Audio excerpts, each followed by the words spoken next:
안녕하세요, 구독자 여러분. 저는 결혼 2년 차에 이혼한 돌싱이자 직장인입니다. 저는 연애 기간이 짧았고 이혼도 빠르게 했어요. 성질이 급한 편이라 그런가 결정이 빠른 편입니다. 저 같은 성격은 실수를 많이 하는 단점이 있는데요. 아니다 싶으면 빨리 포기하고 돌아서는 편이기도 합니다. 인생 살아가면서 짧은 기간 안에 저처럼 결혼과 이혼이라는 중대사를 폭풍처럼 겪는 분이 과연 있을까 싶었는데 살다 보니까 생각보다 저 같은 분이 꽤나 있더라고요. 그래서 저의 짧고 강렬했던 결혼과 이혼의 경험을 공유해 볼까 합니다. 혹시 시댁과 같이 사는 며느리분들 계실까요? 요즘에는 시부모님 모시고 사는 게 흔한 일은 아니죠? 정말 피치 못할 사정이 있는 게 아니면 시댁과 합가해 살라고 했을 때 결혼하겠다는 여자들 아마 없을 겁니다. 부부가 둘이서 잘 살고 있다가도 시댁과 합가 얘기가 나오면 이혼말 나오는 게 요즘 세상이니까요. 그런데 저 결혼할 때 아주버님이 시어머니를 모시고 같이 산다고 하길래 참 대단하다고 생각했었습니다. 전 남편도 저한테 자기 형수 대단하다며 치켜 세웠던 적이 가끔 있었어요. 내가 생각해도 우리 형수는 참 대단해. 우리 형 사업한답시고 몇 번을 털어먹었는데 그거 다 참고 서포트 해주더라. 솔직히 내가 여자라면 이혼하고도 남을 건데 말이야. 우리 형수야말로 조강지처의 전형이지. 요즘 시부모 모시고 살겠다는 여자들 없잖아. 그렇게 말할 때 저는 의문이 들었어요. 과연 남편의 형수는 그리 사는 걸 원한 걸까 하고요. 모르는 소리 하지 마. 자기가 겪어보지 않으면 그 사정은 모르는 거야. 주어진 상황 때문에 어쩔 수 없이 받아들이는 걸 수도 있잖아. 애도 있으니까 쉽게 결혼 생활을 정리하기도 어려울 거고. 대단한 건 맞지만 원해서 사는 건 아닌 것 같아. 물론 어디까지나 내 생각이긴 하지만 말이야. 결혼하면 시어른 모신다는 건 어느 정도 염두에 두고 살아야 하는 거 아니야? 장남은 당연히 부모 봉양하는 부담이 있는 거지. 그러니까 형수도 받아들이는 거 아니겠어? 우리 집은 자식이 셋이니 나중에 돌아가며 모시는 것도 좋은 방법이고. 전 남편이 이렇게 말했던 기억이 나네요. 어찌 보면 그때 남편이 했던 말이 미래에 일어날 사건의 복선이었습니다. 남편의 마인드를 처음부터 알아보지 못한 건 물론 제 탓이긴 합니다. 그 당시 남편이 말하기를 형 결혼할 때는 시부모님이 힘들게 집을 마련해 주셨다고 해요. 원래는 아주버님도 어머니가 마련해준 집에서 첫 살림을 시작했는데 사업하다가 집을 날려먹고 시부모님 댁으로 들어가 살기 시작했다고 합니다. 그 집을 날려먹었으니 부모님과 합가해 신세지고 살 수밖에 없는 상황이 이해는 갔습니다. 남편은 3남매 중 차남이에요. 위로는 6살 많은 아주버님이 계시고 시누이는 저와 동갑입니다. 시부모님은 돈이 많거나 자식을 도와주실 만큼 여유가 있는 분은 아니고 갖고 있는 것 대출 조금 남은 20년 된 구축 아파트 달랑 하나입니다. 아주버님 내외도 당분간 시부모님과 같이 살다가 사업이 잘 되면 분가하기로 했는데 살다 보니 여의치가 않았던 모양입니다. 어쨌든 저는 전 남편과 2년 남짓 연애하면서 당연히 결혼하면 시부모님을 모시는 문제는 생각하지 않았습니다. 일단 결혼할 때 도움받은 게 없었어요. 저희 부부는 혼수나 예당 같은 거 안 하고 그 돈으로 대출 껴서 아파트 전세를 얻었거든요. 시댁 형편에 대해 충분히 알고 있다고 생각했고 분명 결혼 전에는 우리 부부에게 크게 부담되는 일은 없을 거라 생각했습니다. 그런데 막상 결혼해서 보니 남편이 조강지처라는 둥, 세기의 며느리라는 둥 칭송하는 형님의 실제 모습은 그리 행복하게 사는 사람이 아니었습니다. 같이 사는데도 시어머니와의 사이가 좋지도 않아 보였고요. 형님은 결혼 8년 차에 초등학교 1학년 아들 하나가 있어요. 세 식구가 같이 시부모님 집에 산 지 3년째임에도 형님은 제 눈에 겉도는 사람으로 보였습니다. 특히 어머니를 보고 놀랐던 점은 저희 부부가 있는 데서도 대놓고 형님을 면박 주거나 민망한 말을 한 적이 많다는 거였습니다. 어머니는 형님을 그리 달가워하지 않으셨습니다. 어머니는 말을 하실 때 뇌에서 말을 거르지 않으시는 분이라 저도 깜짝 놀랄 때가 많았습니다. 한 번은 어머니 댁에 다 같이 모인 자리에서 막내 시누이 결혼 얘기를 하다가 갑자기 화제가 혼수 얘기로 옮겨가더니 난데없이 형님 얘기를 하는 겁니다. 큰애 결혼할 때 내가 집을 해줬는데 혼수를 얼마나 초라하게 해왔는지 모른다. 집을 해주면 뭐하니? 내가 그때 얼마나 속상한지. 내가 집 해준 거 다른 사람 같았으면 벌써 더 풀리고도 남았을 건데 우리 아들이 재수없는 마누라 만나는 바람에 있는 재산까지 날려먹고 이러고 사니 내가 아주 볼 때마다 속이 뒤집어지는구나. 저는 뭐라 할 말이 없어 그냥 못 들은 척하고 있었는데 시누이는 거기다가 또 맞장구를 치며 자기 엄마 편을 들더라고요.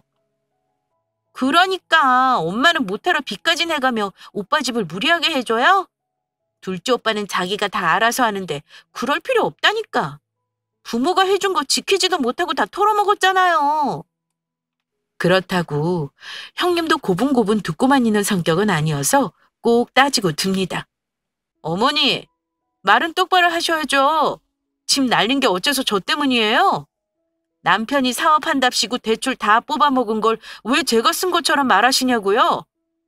저 어머니가 해준 집으로 덕 본 거 하나도 없어요. 다 아시면서 왜 사람 앞에 두고 그런 식으로 말씀하세요? 거기서 그만두면 참 좋으련만 어머니는 거기다 대고 꼭 인신공격까지 하십니다. 우리 아들이 잘해보려고 얼마나 애를 썼니? 다른 사람들 봐라. 잘난 처갓집 덕 보면서 떵떵거리고 사는 사람도 많아. 너는 일도 안 하고 집에 들어앉아 내 아들이 벌어다 주는 돈만 쓰면 살았잖니. 근데 뭐? 우리 아들이 털어먹어? 내가 해준 집인데 뭐가 문제냐? 결혼할 때 혼수를 적게 해왔니? 거짓말을 잘한 씀씀이가 크니. 결혼한 지 얼마 안 된 아랫동서인 제가 있음에도 서슴없이 막말하시는 거 보고 놀란 적 많았습니다. 형님은 어머니가 그러실 때마다 때로는 말대꾸도 하고 때로는 가만히 있기도 하셨어요. 하지만 저라면 이혼을 고려할 정도로 기분이 나빴을 겁니다. 그래서 말은 안 해도 형님 입장은 이해하고 있었어요. 시어머니도 제 편은 아니셨고 저만 보면 뉘집 며느리는 어느 좋은 대학 나와서 얼마를 벌고 능력이 있는지 아냐며 저를 무시하셨어요. 시어머니께 서운한 건 많았지만 우리나라 보편적인 시어머니라고 생각하고 넘겼었고요. 뿐만 아니라 아주버님 역시 형님하고 사이가 안 좋아 보였습니다. 가족 모임이 있으면 거의 서로 말을 안 하세요. 가만 보니 육아도 형님 혼자 거의 도맡아 하는 것처럼 보였습니다. 형님도 아주버님에게 불만이 많으셨겠죠. 형님 입장에서는 어쨌든 결혼할 때 신혼집 남편이 털어먹고 시댁에서 아이까지 데리고 더부살이하는 입장이니까요. 게다가 며느리 사랑은 시아버지라는 말은 저희 시댁에 해당하는 말은 아니었습니다. 보통은 시어머니가 고약하면 시아버지는 말리는 경우가 많은데 우리 시아버지는 그 집안에서 그냥 종이 호랑이 같은 분이었습니다. 어머니가 못되게 말을 해도 아무런 제재를 안 하세요. 기가 막힌 건 본인 밥상이랑 먹을거리에만 오로지 신경을 쓰십니다. 삼식이 아시죠? 하루 삼시세끼를 꼬박 챙겨받아야 하는 양반입니다. 노인네 밥상 차려주는 것 때문에 형님은 일을 다니면서도 주말까지 늦잠 한번 자본 적이 없다고 들었습니다. 뭐 얼마나 대단한 진수성찬을 차린다고 새벽마다 형님이 자는 방문을 두드리면서 아버지 밥상 차리라고 깨운다고 하더라고요. 이건 형님에게 들은 얘기지만 말로만 들어도 너무 싫었습니다. 형님 성격도 보통이 아닌 분으로 보였는데 그런 걸 견디고 사시더군요. 저는 시댁 집안이 그런지 모르고 결혼했는데 그런 상황을 옆에서 직관하려니 좀 갑갑하더라고요. 그렇다고 형님과 제가 친밀하게 지내지는 않았어요. 형님은 볼 때마다 늘 화가 나 계셨습니다. 그 스트레스를 이해했기 때문에 가급적 가족 행사가 있을 때는 저희가 장을 본다거나 돈 드릴 일이 있으면 더 많이 쓰려고 했습니다. 한 번은 지나가는 말로 형님이 저한테 이런 적이 있었어요. 동서는 내가 이 집에서 왜 버티고 사는 것 같아? 다 애 때문에 어쩔 수 없이 이러고 사는 거야. 지난번에 어머니가 나한테 막말하는 거 봤지? 사실 어머니가 모르는 게 하나 있는데 우리 남편 예전에 여자 문제도 있었어. 나한테 두 손 두 발 다 들고 싹싹 빌길래 한 번은 넘어가 준 거거든? 근데 나도 이제는 모르겠다, 동서. 이렇게 사는 게 맞는 건지. 이제는 동서 앞에서 창피하지도 않다. 동서도 속으로 많이 욕했지? 아, 형님. 저야 들어도 못 들은 척 하니까 너무 마음 쓰지 마세요. 그나저나 형님이 어머니랑 같이 살면서 너무 스트레스 받으시는 것 같아요. 그럴 바에는 빚을 내서라도 나가서 따로 사는 게 낫지 않겠어요? 나갈 상황이면 벌써 나갔지. 지금 남편 사업하는 거 어머니 집 담보 잡힌 거 알아? 이거 서방님이 알면 난리 나겠다. 코로나 때문에 가뜩이나 어려운데 하필 그때 시작해서는 지금 망하기 일보 직전인데 대출로 버티는 거야. 동서는 알고 있어. 나는 문제 터지면 바로 그 인간이랑 이혼할 거야. 네? 어머니 집을 또 담보 잡히셨다고요? 그러다가 집 넘어가면 어쩌려고요. 아주버님도 참... 형님이 너무 힘드시겠어요. 생활비는 갖다 주시는 거예요? 생활비가 뭐니? 매달 가게 월세 대출 상환하느라 마이너스야. 내가 아르바이트 하는 걸로 먹고 사는 거야. 어머니는 그런 건 알지도 못하면서 왜 나를 못된 마누라로 만드는 건지 모르겠다. 지금 같아서는 당장이라도 다 때려치우고 이혼하고 싶어. 그래도 내 새끼 때문에 참는 거야. 저는 형님에게 차마 이혼하라는 말도 그냥 참고 살라는 말도 할 수가 없었네요. 그저 형님 신세 한탄을 들어드릴 수밖에요.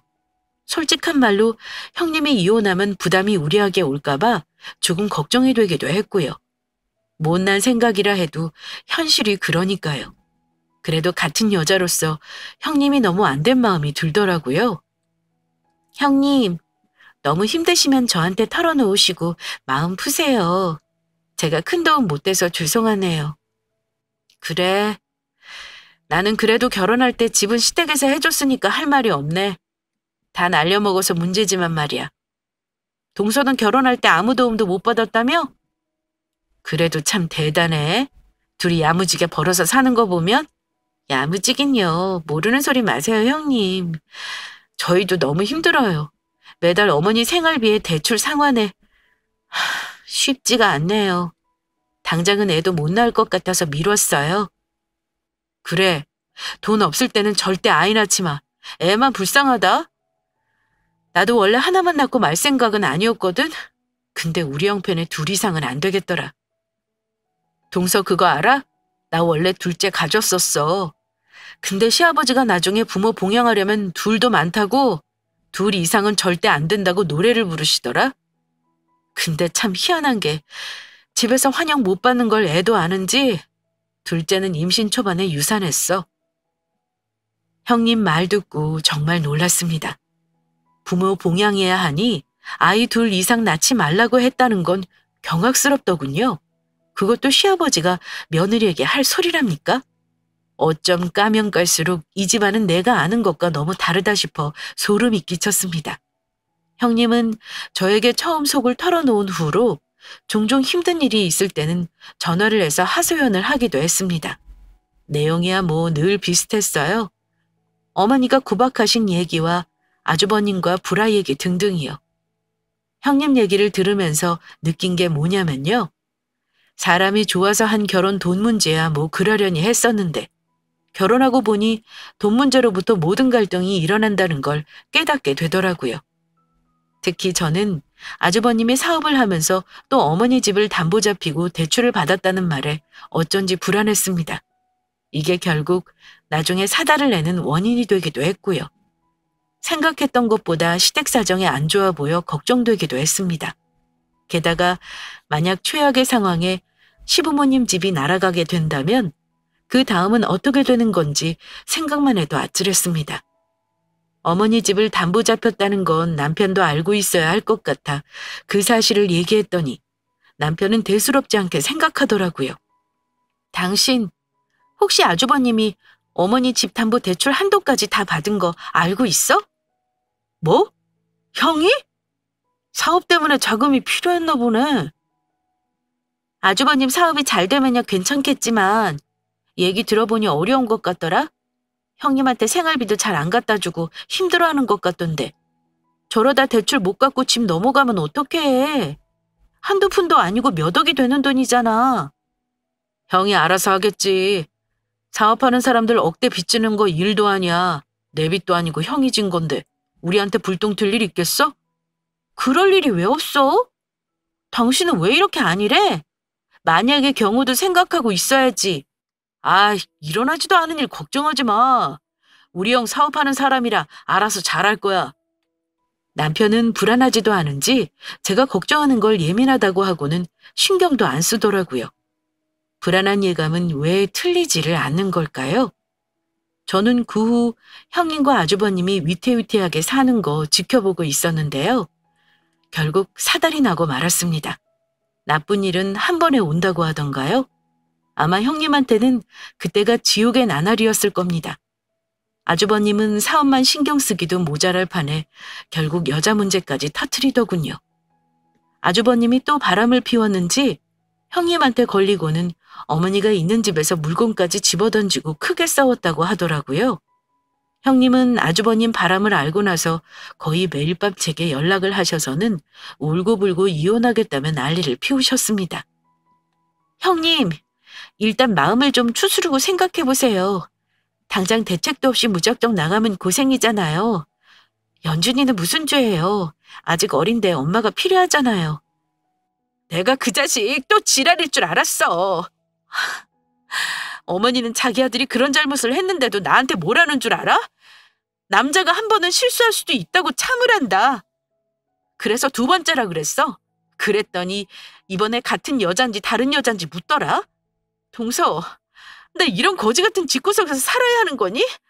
정말 더 이상은 못 참겠다. 형님은 울고불고 집 나가겠다고 난리고 저는 그런 형님을 나가지 말라고 붙잡고 제가 속이 다 뒤집어지더라고요. 아주버님이랑 바람난 년은 알고 보니 사업장의 아르바이트생이었다고 해요. 새파랗게 어린 년이랑 놀아난 거죠. 내가 생활비 달라고 할 때는 온갖 짜증을 다 내고 돈 없다던 인간이 그년한테는 아주 많이도 갖다 바쳤더라. 대출금 갚기도 힘들면서 어쩜 그럴 수가 있지? 나 이번에는 못 참겠다. 어머니는 끝까지 아들 편이야. 이 집에 내 편은 동서뿐인 것 같아. 미안하지만 동서 나는 이제 이 집 큰 며느리 그만하고 싶다. 사실 저도 이 모든 걸 지켜보는 게 지긋지긋했어요. 아들이 바람을 피웠는데 며느리더러 참으라는 어머니도 짜증났고 당장 사업이 힘들다면서 여자 문제까지 일으키는 아주버님도 한심했습니다. 게다가 집안의 어른인 시아버지는 형님 내외를 앉혀놓고 아주버님을 혼내기는커녕 우리 집안에 이혼은 없다 이런 개소리만 시전하셨다고 하네요. 그 와중에 시아버지가 형님더러 배고프니 밥 차리라고 했다는군요. 정말 저라면 밥숟가락 집어던졌을 것 같습니다. 어쨌든 집안에 이런 일이 있으면 어머니나 시누이가 중재를 좀 해줘야 하는 거잖아요. 그런데 시누이는 자기 살기 바쁘다며 모르겠다고 외면하고 어머니는 계속 형님만 욕하고요. 아주버님 바람 피운 게 형님 탓은 아니잖아요.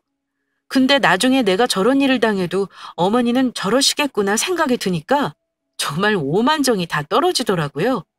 남편은 이 모든 걸 지켜보면서 형님 내외를 걱정하는 게 아니라 뭘 걱정했냐면요. 집안 어수선해서 형수가 우리 부모님 식사도 안 챙기시는 것 같던데 우리 어머님 혼자 힘드시겠어. 우리 어머니 손목이랑 무릎 안 좋으셔서 부엌 살림 힘드신데 당신이 당분간 가서 식사 좀 챙겨드리면 안 될까? 두 분이 거동이 어려운 것도 아니신데 매번 차려주는 밥상만 받으셔야 한대?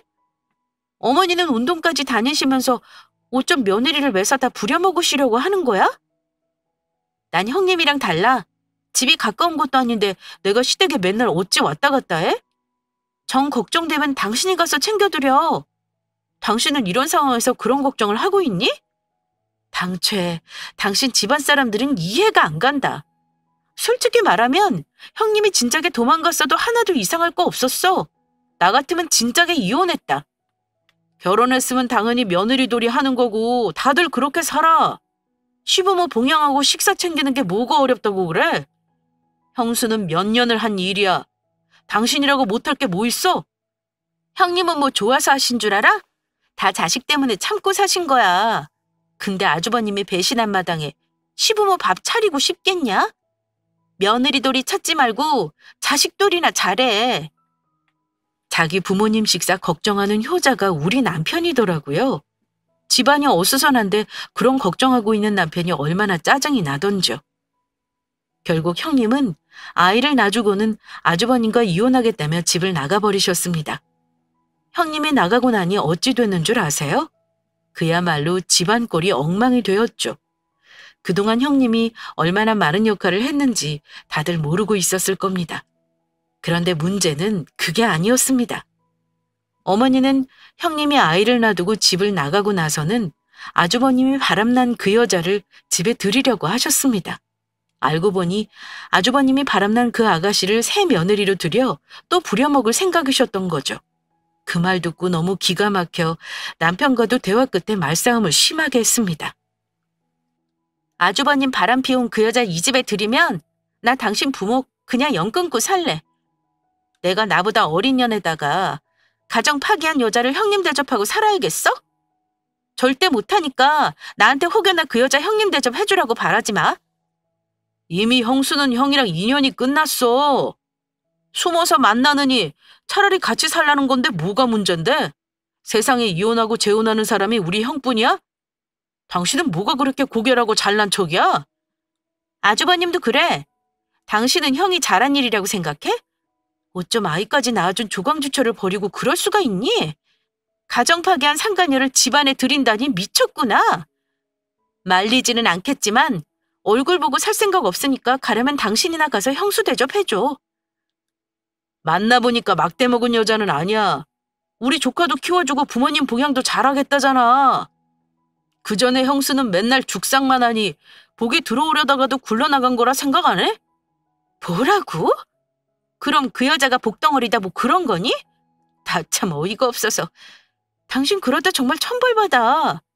당신 부모랑 아주버님도 마찬가지야.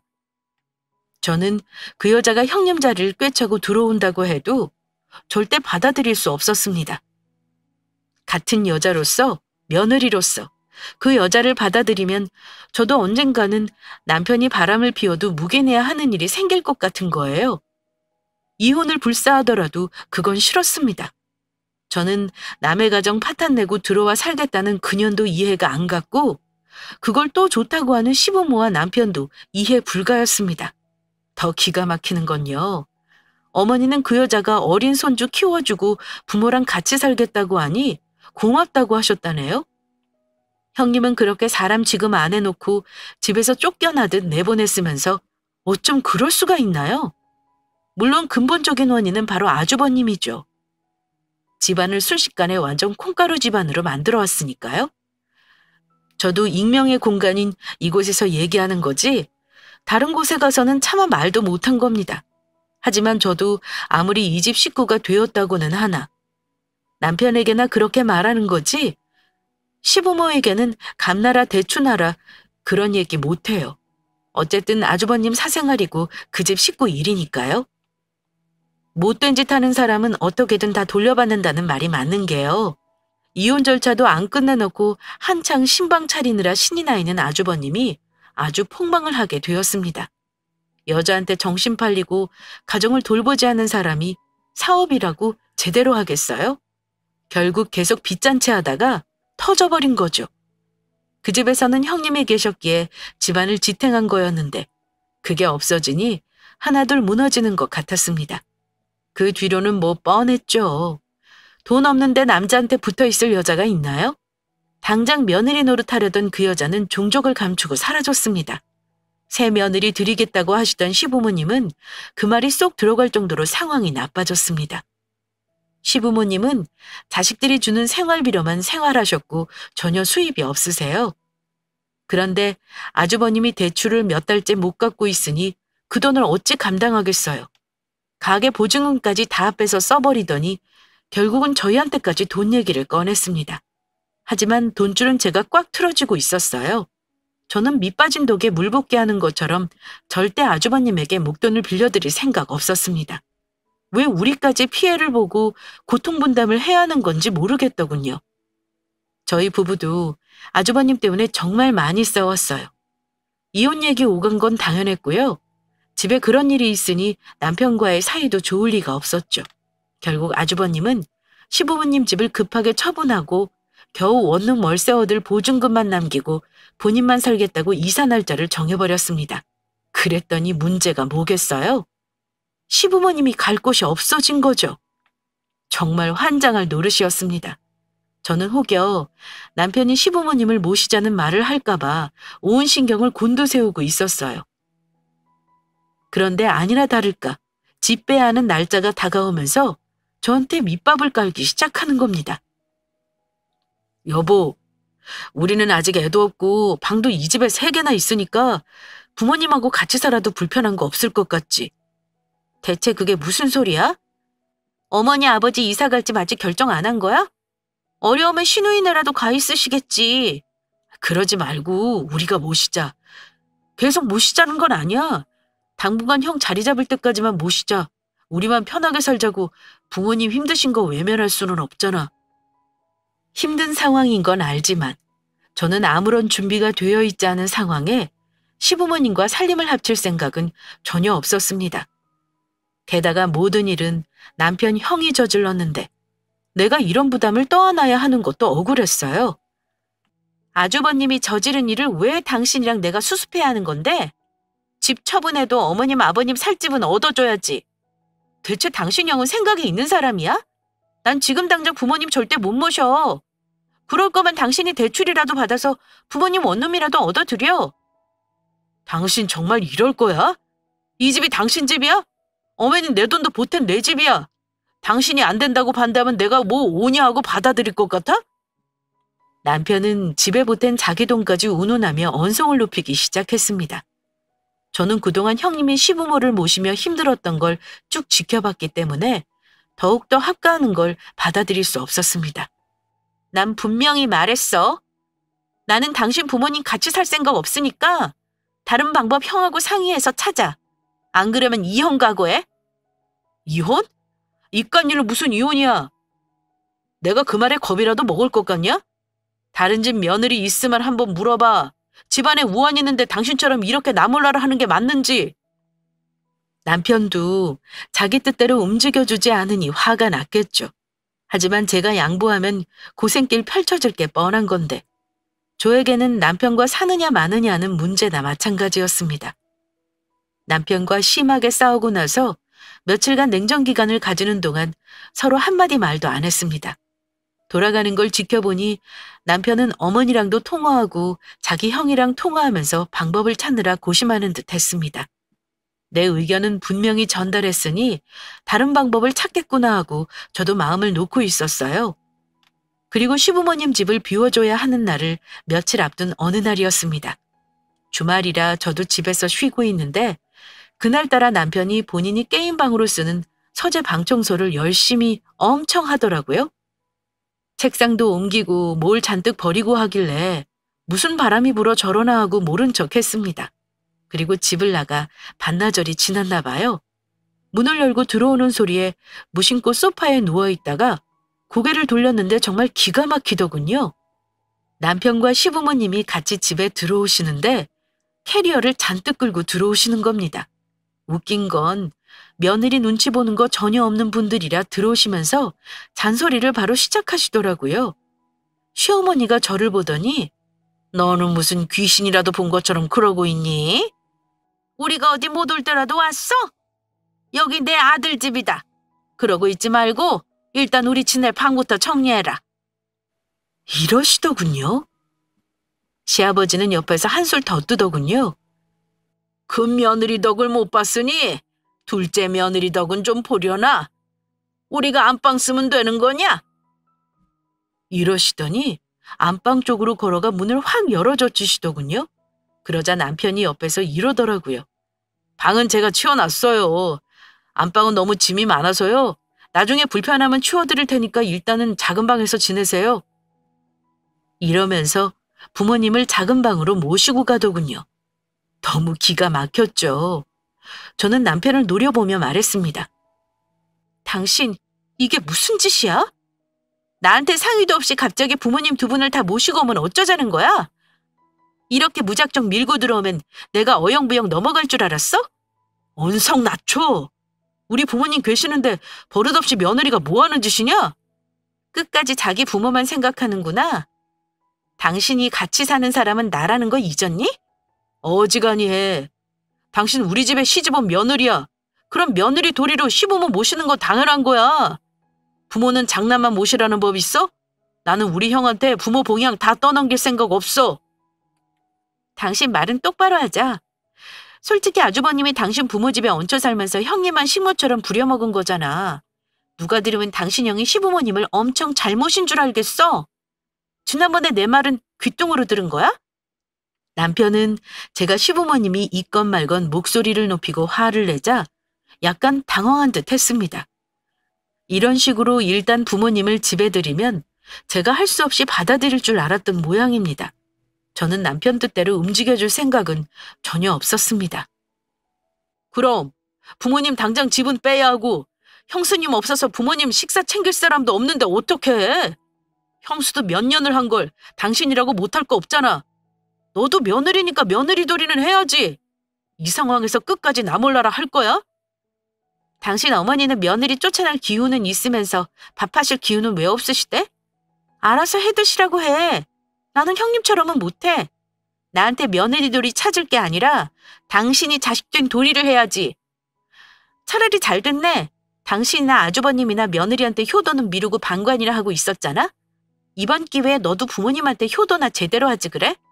내가 이 집에서 나갈 테니까 내가 보탠 돈 똑바로 계산해서 내놔라. 알겠어? 집을 나가버리겠다고 하니 남편 놈은 그제야 어쩔 줄 모르고 이러더군요. 당신 우리 부모님 계신데 계속 이럴 거야? 당신이 집 놔두고 나가긴 어딜 나간다 그래? 당신 머리가 나쁜 거니? 이혼하자는 거야, 이 인간아. 내가 보탠 돈 정확히 계산해라.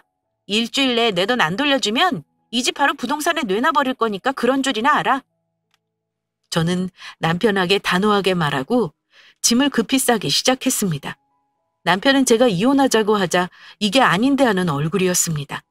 우리가 싸우는 소리를 들으셨는지 시부모님은 거실로 나와 계시더니 제가 짐 싸는 거 보면서 혀를 차시는 겁니다.